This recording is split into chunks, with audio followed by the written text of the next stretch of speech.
Hola a todos, de nuevo estamos aquí el día de hoy para compartir unos minutos más con ustedes y pues me agrada mucho saludar de nuevo a Oscar. ¿Cómo me le ha ido, Oscar? Dios me lo bendiga. ¿Cómo se encuentra? Hombre, excelente.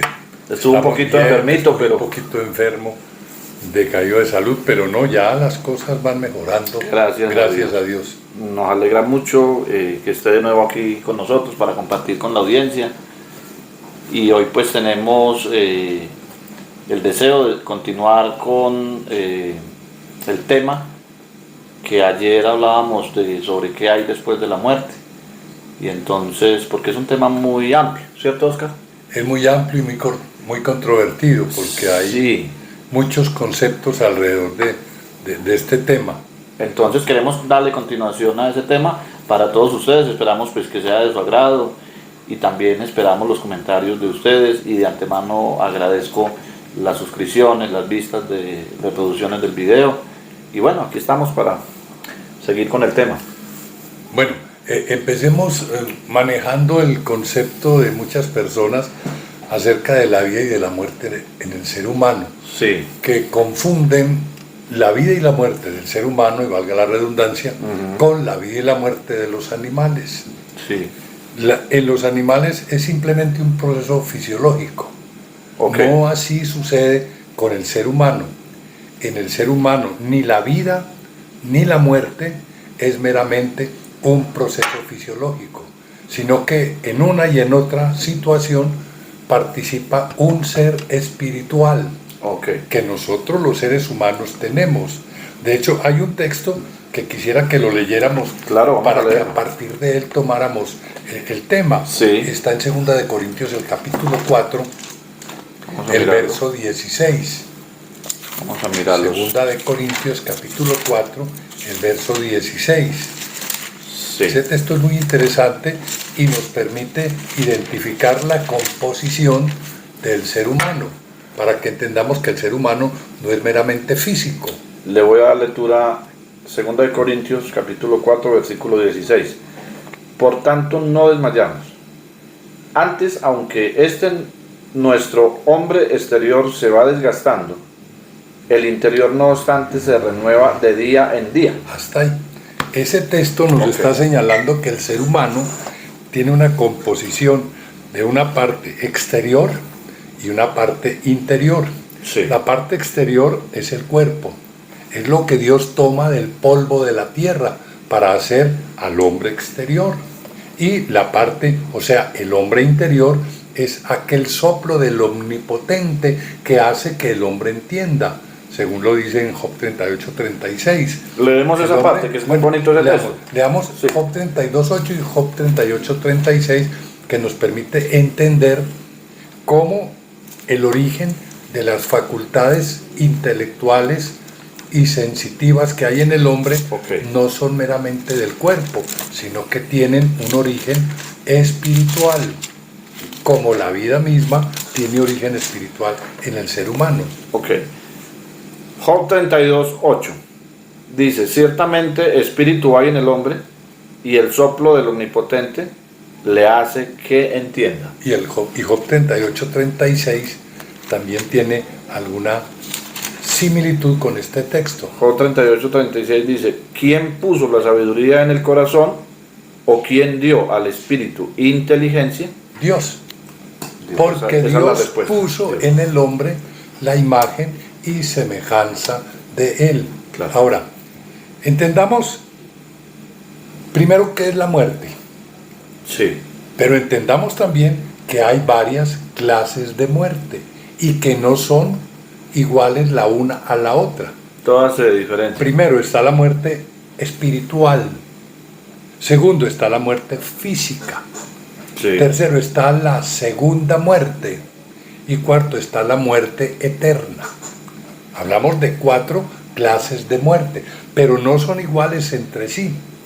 Si hablamos de la muerte física, que es la más común, es aquella en la que cesan las funciones vitales de un organismo.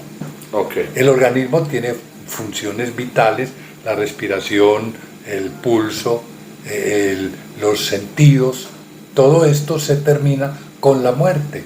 Sí. Ese hombre exterior es el que muere con esa clase de muerte. ¿Qué pasa con él? Vuelve al polvo y es comparable con la muerte de los animales. Sí, fíjese lo que dice en Eclesiastés 3:19. Sí. Eclesiastés 3:19 hasta el 21. Fíjese cómo dice de claro. Vamos a mirarlo, Eclesiastés, ¿no? 3:19. Bueno.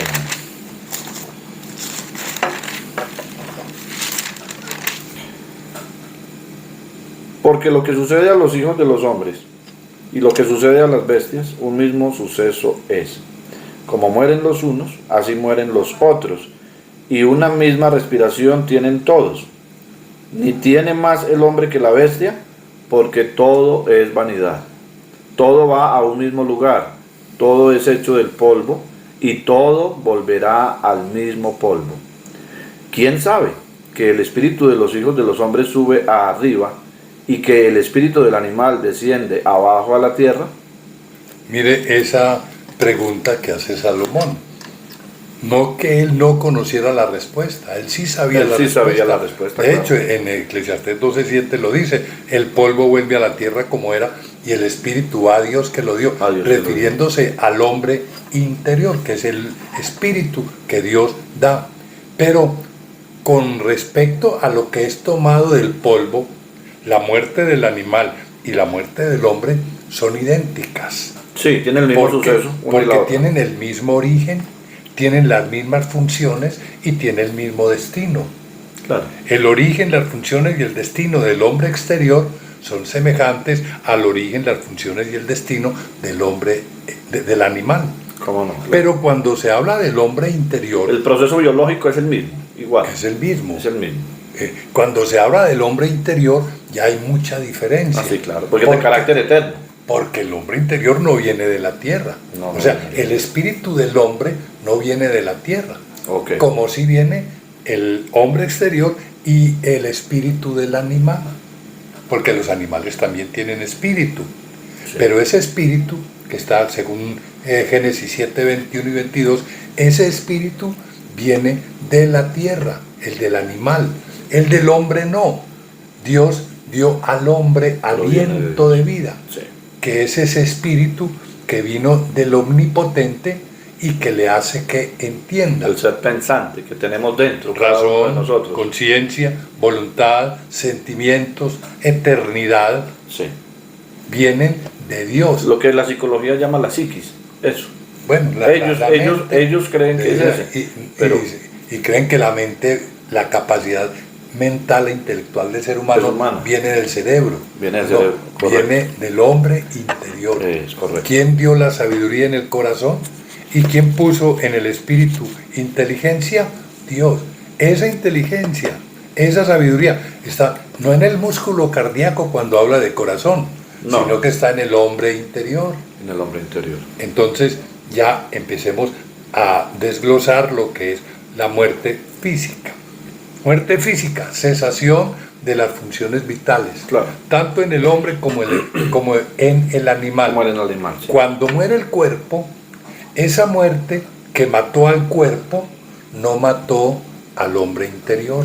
Así. Otra vez, cuando muere el cuerpo, esa muerte que mata al cuerpo no afecta al hombre interior matándola. Cuando muere el cuerpo entra en una completa inexistencia. Claro. Los que viven saben que han de morir, dice Salomón, pero los muertos nada saben. ¿Por qué? Porque en el sepulcro, a donde va el cadáver, no hay ciencia, no hay conocimiento, no hay memoria, no hay nada. Pero el hombre interior sí sigue existiendo. Claro. Otra vez, ¿por qué? Porque la muerte que mata al cuerpo no mata al alma. ¿Qué mata al alma? A ver, empecemos señalando esto, la muerte espiritual. ¿Qué mata al alma? Mata al alma el hecho de vivir lejos de Dios. El pecado. Mata al alma el hecho de practicar el pecado. Mata al alma el hecho de no conocer a Dios. De hecho, el apóstol dice que la paga del pecado es la muerte. La paga del pecado es muerte. Pero no la muerte del cuerpo, no, la muerte del espíritu. A ver, empecemos leyendo Juan 5:24. Bueno. Juan 5:24. Hago un paréntesis aquí, Oscar, para toda la audiencia. Tomamos las escrituras porque estos temas pues los hablamos a la luz de la palabra para que todo esté claro y no haya incongruencias Es nuestra fuente, es nuestra fuente. Correcto. Muchas personas hablan de la vida y de la muerte y las fuentes que toman son libros tal vez de medicina o libros filósofos de estos filósofos, sí, y de muchas cosas que tienen que ver con la eternidad o con lo espiritual, pero que no tiene nada que ver con la vida. Con la escritura, no. Aquí lo que estamos, como dice la palabra, a la luz del testimonio. Repítame la cita, por favor, Oscar. Juan 5:24. Juan 5:24, vamos a leerlo. A ver. De cierto os digo que el que oye mi palabra y cree al que me envió, tiene vida eterna y no vendrá a condenación, mas ha pasado de muerte a vida. Miren lo que hace el creer en Cristo. Claro, en creer en Cristo no por la historia, sino en creer en Cristo por la palabra de los enviados de Cristo, claro, como el mismo Señor lo dijo. Sí. Entonces, ¿qué pasa? Se pasa de muerte a vida cuando se cree en Cristo. ¿Qué es creer en Cristo? No es levantar la mano y decir yo creo, no, es obedecer a Cristo. Sí. Es conocer la doctrina de Cristo, es poner por obra la doctrina de Cristo, practicarla. Esto implica la obediencia en todo sentido a la doctrina enseñada por Jesús y viene como resultado la vida para el alma. Porque aunque el cuerpo esté vivo, cuando el hombre está lejos de Dios, el alma está muerta. En delitos y pecados. Está muerta, aunque tiene conciencia, razón, voluntad, sentimientos y la eternidad permanece en ella. Está muerta. ¿Por qué está muerta? Porque la muerte del alma no se define de la misma forma que se define la muerte del cuerpo. Sí. La muerte del cuerpo es la cesación de las funciones vitales, pero la muerte del alma es la separación de ese hombre interior o de esa alma con Dios. Está esa alma lejos de Dios, está muerta. Claro. El verso 25, ¿cómo dice? De cierto os digo, viene la hora, y ahora es cuando los muertos oirán la voz del Hijo de Dios, y los que la oyeren vivirán. Fíjense, aquí Jesús está hablando de muertos que van a oír la voz del Hijo de Dios, sí, pero no está hablando de un futuro, sino de ya mismo. Viene la hora y ahora es, sí, cuando los muertos oirán la voz del Hijo de Dios. ¿A qué muertos se está refiriendo? Al hombre que vive lejos de Dios. Lejos de Dios. Entonces, en tinieblas, en los espíritus de esos hombres o mujeres que viven lejos de Dios están muertos. Pero si oyen la palabra de Cristo y obedecen esa palabra de Cristo, sí, ¿qué sucede? Pasan de muerte a vida. Viene la hora y ahora es cuando los muertos oirán la voz del Hijo de Dios y los que la oyeren vivirán. Muertos en el espíritu. Leamos lo que dice en Mateo 8:21, que tiene otra referencia respecto a lo que acabamos de leer. A ver. Mateo 8:21, ¿cierto? Así es. Otro de sus discípulos le dijo: Señor, permíteme que vaya primero y entierre a mi padre. Jesús le dijo: sígueme, deja que los muertos entierren a sus muertos. Deja que los muertos, sí. Un discípulo se le había muerto el papá. Entonces Jesús le dice: ven y sígueme. Y el discípulo le dice: permíteme, yo voy primero y entierro a mi padre. ¿Qué le dijo el Señor? No, deja que los muertos en el espíritu, entierren a sus muertos. Sí. Cuando está muerto el espíritu no hay que enterrarlo, pero cuando muere el cuerpo hay que enterrarlo. Claro. Entonces deja que los muertos tienen actividad, tienen fuerza, tienen vigor, tienen salud, tienen vida. Van y entierran a un muerto que se murió. Fíjense, y estoy manejando la palabra morir o muerte muy... O sea que podemos aquí, Oscar, para que quede bien claro para la audiencia, que el hombre que se rehúsa, digamos, o que desconoce o que ignora el plan de Dios para salvación, los mandamientos, las cosas que el hombre tiene que hacer y obedecer para alcanzar la vida eterna, ese hombre, podemos decir, es un muerto viviente. ¿Es un muerto? Sí, es un muerto, sí, porque anda, tiene vida en su cuerpo, pero su espíritu... El espíritu está muerto. Su espíritu. Ahora, esa muerte, ¿hasta cuándo duraría? Esa muerte es eterna. Si no accede a Cristo, si no llega a Cristo, si no obedece a Cristo. Porque cuando se obedece a Cristo, se pasa de muerte a vida.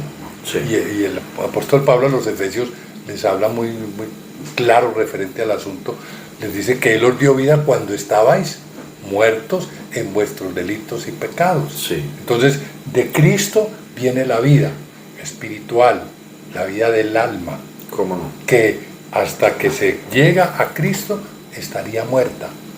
Entonces hablamos de la muerte física, de la muerte espiritual, y hablemos de la muerte, de la segunda muerte. De la muerte segunda. Esta es segunda muerte, hay segunda muerte y hay muerte segunda. Ajá, okay. La segunda muerte dice: bienaventurado y santo, Apocalipsis 26, los que tienen parte en la primera resurrección. La segunda muerte no tiene potestad contra estos, sino que serán sacerdotes de Dios y de Cristo y reinarán con Él 1000 años. ¿Lo leemos, Oscar? Sí, leámoslo. Sí, usted ya lo mencionó, pero leámoslo. Sí, Apocalipsis 26, 6, para toda la audiencia. Bienaventurado y santo el que tiene parte en la primera resurrección. La segunda muerte no tiene potestad sobre estos, sino que serán sacerdotes de Dios y de Cristo y reinarán con Él 1000 años. Bueno, ¿quiénes participan de la primera resurrección? La participación de la primera resurrección es a la venida de Cristo.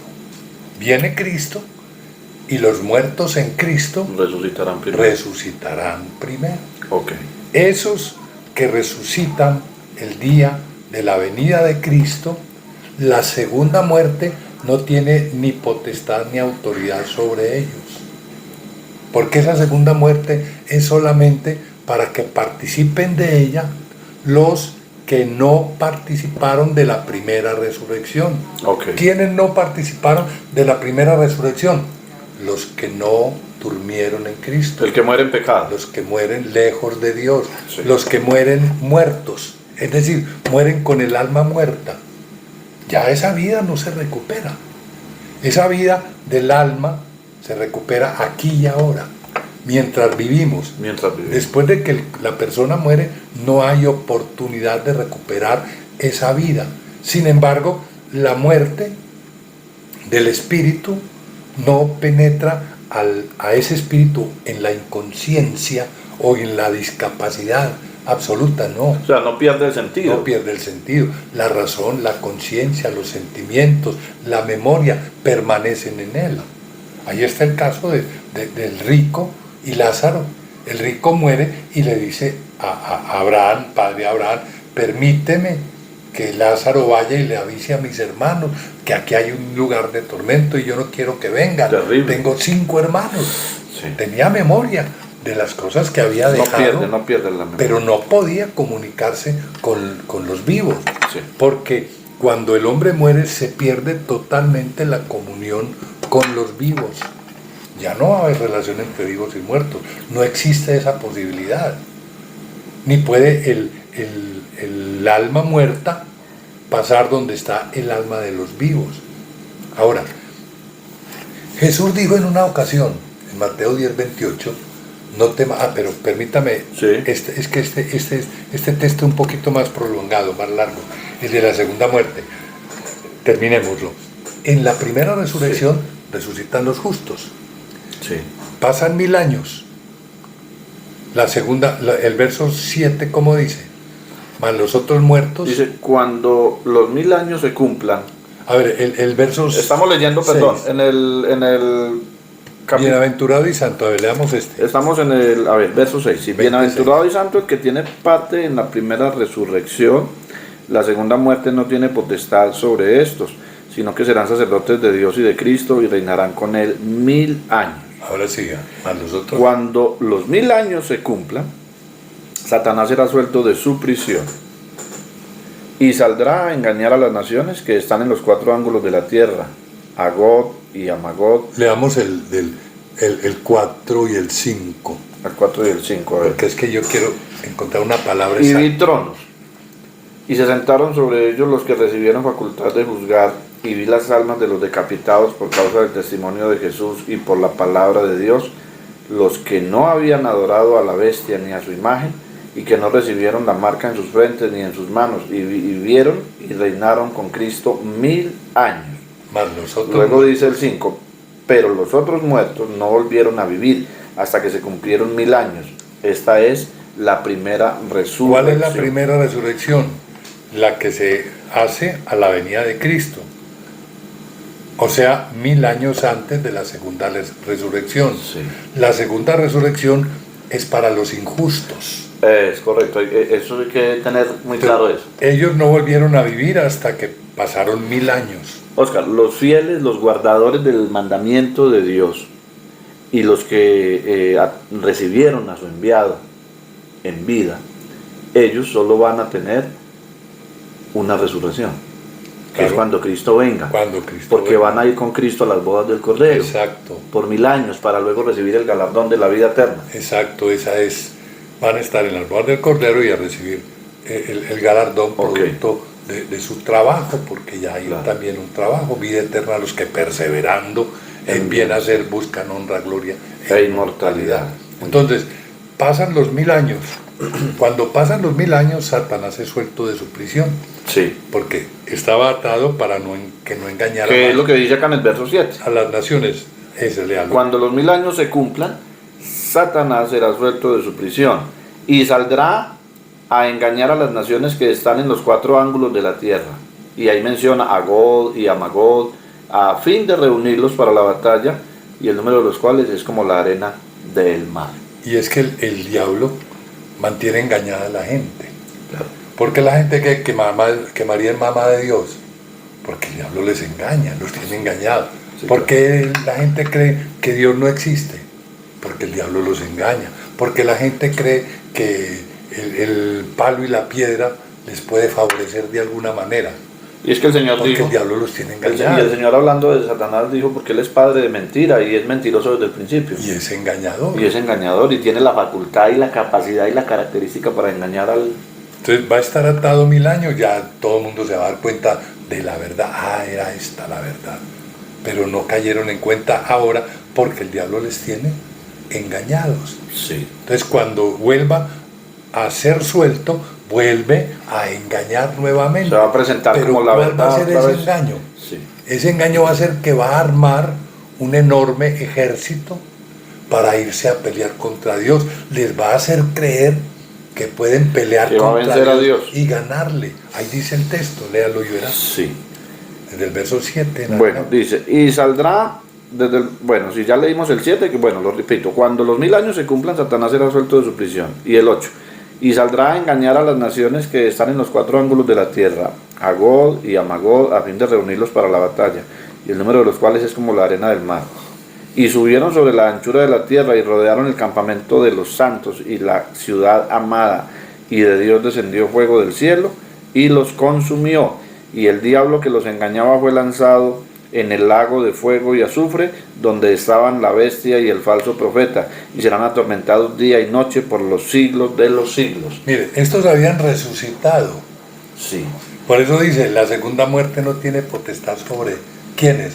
Sobre los que participan en la primera resurrección. Porque ya están en las bodas del Están Cordero, en con las Cristo. nubes con Cristo. Los que no participan de la primera resurrección, sino que resucitan después de los 1000 años, la segunda muerte sí tiene potestad sobre estos. Oscar, interrumpo. Para la audiencia, esos 1000 años que habla la Escritura, las bodas del Cordero, no son la vida eterna. No, todavía no es la Que vida quede eterna. claro eso, no son la Sí, vida ya eterna. la vida eterna viene después del juicio. Es la antesala de allá, Exacto. esos 1000 años son la iglesia, los fieles gozando con Cristo. Pero ya, miren, el ser humano después de que fallece, si muere o si duerme en Cristo, si es fiel a Dios, ya aseguró su salvación. Claro. Hay una etapa de la salvación que es muy crítica, que es la que estamos viviendo la iglesia militante. Sí. Porque la iglesia militante está expuesta a la tentación, está expuesta al engaño todavía del diablo, está expuesta al desgano, al desánimo, a las inclinaciones naturales de la carne hacia el pecado, y hay que luchar para mantener el lugar que se nos dio. Retén lo que tienes. Recuerde lo que le decía el apóstol Juan a la iglesia. Retén lo que tienes para que ninguno tome tu corona. Hay un riesgo de que se pueda, de perder la salvación. Entonces hay que retenerla, hay que mantenerla. Pero ya cuando el hermano fallece, duerme en Cristo, ya aseguró su salvación y va a pasar debajo del altar de Dios. Cuando abrió el quinto sello dice: vi debajo del altar de Dios las almas de los que habían sido muertos. Que es el seno de Abraham, lo que ayer se hablaba en el tema. Lo que hablaba usted ayer. Entonces queda muy claro que la muerte segunda, más bien la segunda muerte, afecta a estos que resucitan después de los 1000 años. ¿Y en qué consiste? En que, habiendo sido engañados por el diablo, forman un ejército para irse contra Dios y pelean contra Dios, y Dios sencillamente envía fuego del cielo y los mata. Los consume. Por eso se llama segunda muerte. Ya habían muerto y resucitaron y vuelven y mueren. Y de ahí ya, dice el verso 10, dice el juicio. Dice: y el diablo que los engañaba fue lanzado en el lago de fuego y azufre, donde estaban la bestia y el falso profeta, y serán atormentados día y noche por los siglos de los siglos. Ahí termina todo. El engaño de Satanás. El engaño del diablo termina ahí, pero ahí sigue el juicio. Ahí sigue el juicio de quienes.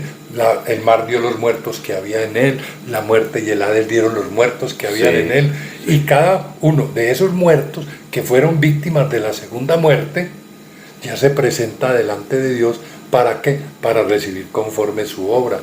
Y el que no fue hallado escrito en el libro de la vida fue lanzado en el lago de fuego. Esta es la muerte segunda. Ya no la segunda muerte, sino la muerte segunda, que es la muerte eterna, que es la separación eterna de esa alma con Dios. Donde ya no tiene oportunidad, ninguna de misericordia. No, y es que fíjese que es que el alma necesita a Dios. Como el ciervo brama por las corrientes de las aguas, así clama por ti, oh Dios, el alma mía. Mi alma tiene sed de Dios, del Dios vivo. Saciar esa sed es recibir la vida espiritual, es recibir la vida del alma. Pero cuando el hombre muere con esa sed en la eternidad se intensifica, porque ya no tiene el cuerpo. Y ya se siente en toda la extensión de la palabra, de tal manera que aquel hombre, el rico, le decía a Abraham: permite que Lázaro vaya y moje su dedo en agua y venga y remoje mi lengua, porque estoy atormentado en esta llama. Así compara el Señor el dolor del alma en la eternidad cuando está lejos de Dios, pero es una sed que no va a poder saciar, porque no va a haber con qué saciar esa sed, y esa sed va a ser por la eternidad, esa necesidad de Dios que se va a experimentar en toda su expresión. En la eternidad se va a experimentar de una manera que no se va a poder consolar. No se va a poder mitigar. Imagínese uno con una sed de 3 días, 2 días sin tomar agua, y queriendo tomar agua y no puede. ¿Cómo se siente uno? Es terrible. Oscar, ahí hay algo, lo que usted está mencionando, que es tan delicado y las personas toman esto como tan deportivamente. Y aquí estamos hablando de un tema totalmente, que es para ponerle cuidado. Y es para todo ser humano. Es que es para todo ser humano, es que esto nos va a pasar a todos. Estamos hablando de un proceso, estamos hablando de la muerte física, nos va a pasar a todos. Pero podemos librarnos de esa muerte, de la muerte espiritual, y de la muerte eterna. Porque qué terrible pensar en eso. Solamente de pensarlo es algo que no, pues a mí me llena de terror. Por eso la vida lejos de Dios no tiene sentido. Porque la vida lejos de Dios es simplemente para morir, y morir para seguir muriendo.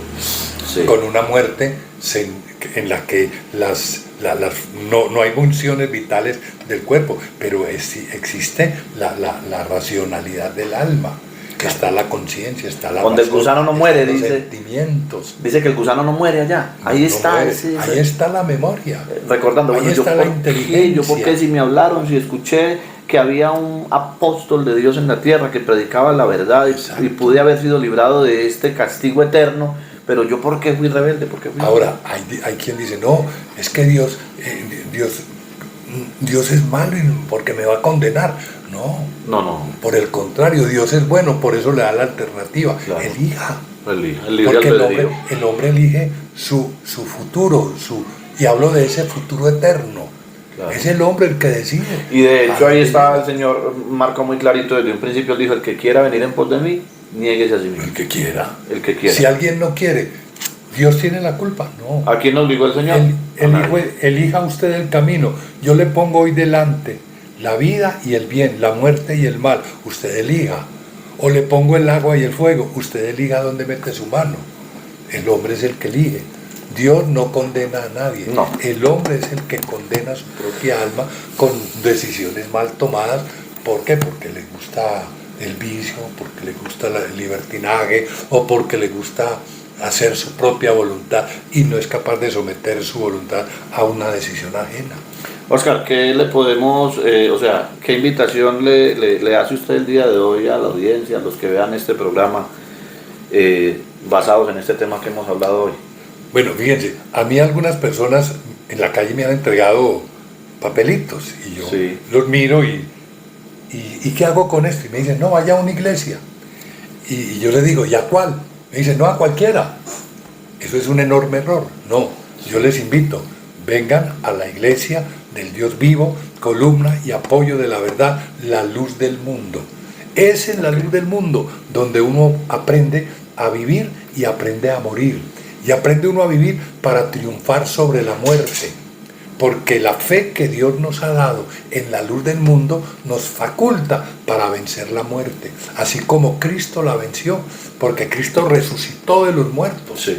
Y Él nos da las pautas y los pasos a seguir para también vencer la muerte y alcanzar la resurrección. Que aquí se cumplirían, aquí en ese caso, lo que está diciendo Oscar, las palabras de Cristo. El que conoce la verdad lo hace libre. Libre de la ignorancia, libre del pecado y libre de la muerte espiritual y aún de la muerte física, porque hay resurrección de porque así dijo el Maestro, si conocieres la verdad os hará libres, y en la luz del mundo hay verdad de Dios, porque se predica el auténtico evangelio que predica un apóstol de Jesucristo. Entonces vimos las 4 clases de muerte: física, espiritual, segunda muerte y muerte segunda. Muy interesante el tema. Esperamos que a ustedes les guste, escríbanos en los mensajes y ahí vamos a estar interactuando con ustedes. Pues Oscar, no, Dios le pague, es un tema muy interesante y muy profundo también, y es para ponerle cuidado. Sí, hermano Hugo. Y vamos a ver si en el próximo programa hablamos de cómo librarse de esa muerte espiritual. Que es bien interesante también. Muy bien, muy bien. Pues Oscar, Dios le pague por estar acá este momentico. Yo sé que todavía no se ha recuperado del todo, pero pues Dios le pague por estos minutos. Hermano Hugo, se va a mejorar. Dios le pague, Dios lo bendiga, y a ustedes, amables oyentes, también Dios les pague por su audiencia. Para todos ustedes, Dios los bendiga y hasta una próxima. Muy pronto estaremos acá compartiendo otro tema también muy interesante. Chao.